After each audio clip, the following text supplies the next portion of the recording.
Hey, it's Benjamin from Semi Consulting, and if you want to know how to set the right goals for your service business, then this video is for you. So I myself have started 3 service businesses that are killing it to this day. Also, we've worked with over 50 different service clients to optimize operations, organization, and also strategy execution. And there's a common topic, which is obviously how do I set the right goals for my organization? There's 2 schools of thought here. I want to quickly go over both and then recommend you one to use for your business. All right. So, number one, the scientifically proven way, SMART goals. SMART is an acronym that stands for specific, measurable, achievable, relevant, and time bound. SMART, SMART, right? So SMART specific means you obviously want to make sure that the goal is very, very clear. You don't want to argue whether or not you have reached it or not, right? It has to be unambiguous, very specific. Measurable, you want to be sure that there's a number in it so you can track progress towards your goal. And again, it helps with specificity if there's a number, if it's measurable, right? Then it has to be achievable, so it has to be realistic. If you set goals that are outside of the realm of what's possible realistically, then there's no steering function of that goal for your team, right? Because if they know they can't reach it, why would they even bother? It has to be relevant. So you want to set goals that obviously are relevant for your business and yourself. If they're irrelevant because it's just nothing that your business that moves the needle for your business, then there's no point in doing it. And then they have to be time bound. So for each goal, you want to set a specific time horizon in which you want to reach that goal, right? So these 5 criteria have to be met in order for a goal to be smart, for a goal to be effective. This is the scientifically proven methodology, right? And then there's one that many self-made millionaires claim to be the goal setting that they use, which is basically, instead of using SMART goals, using large goals, right? So the argument is, if you want to put in the work to achieve any goal, it's gonna be hard. It's gonna be work. You have to struggle through obstacles, and it's gonna be difficult either way. So why not set a goal that's big and really, really motivating, right? So assuming that a realistic goal for your business would be to go to 1.5 million US in revenue, why not say 15? Right? Why not set that the target for 15 million in revenue? Now, here's what I think about this.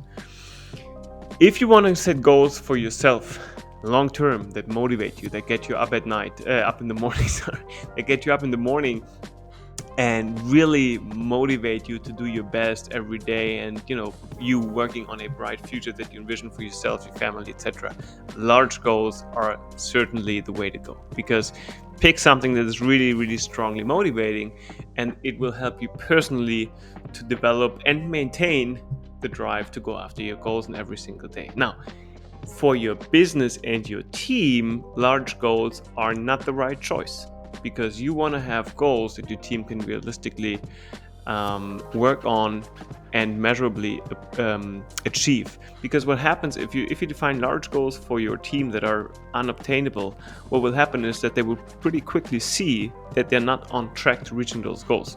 Let's stick to the example. If you ask your sales team to increase, let's assume they do 1 million in sales, you tell them you want them to achieve 1.5 million next year. Okay, great.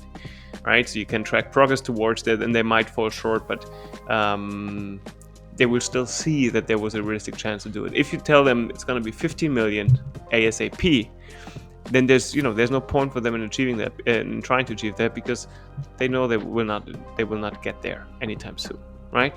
So that's the one thing. The other thing is, only if you have SMART goals that are achievable in a realistic time frame, only then can you break them down into an actionable roadmap for your team, right? So if you have a goal that's so far out that you don't even know what the way there's going to look like, then you can break that down for your team. This breakdown is really important for strategy execution, because the team wants to know, okay, what do I have to work on next? What's relevant for this month, this quarter, right? What do I have to focus my energy on to get to that goal? And your team, to a certain degree, relies on you, on leadership in the company, to at least give direction on what the strategic priorities are.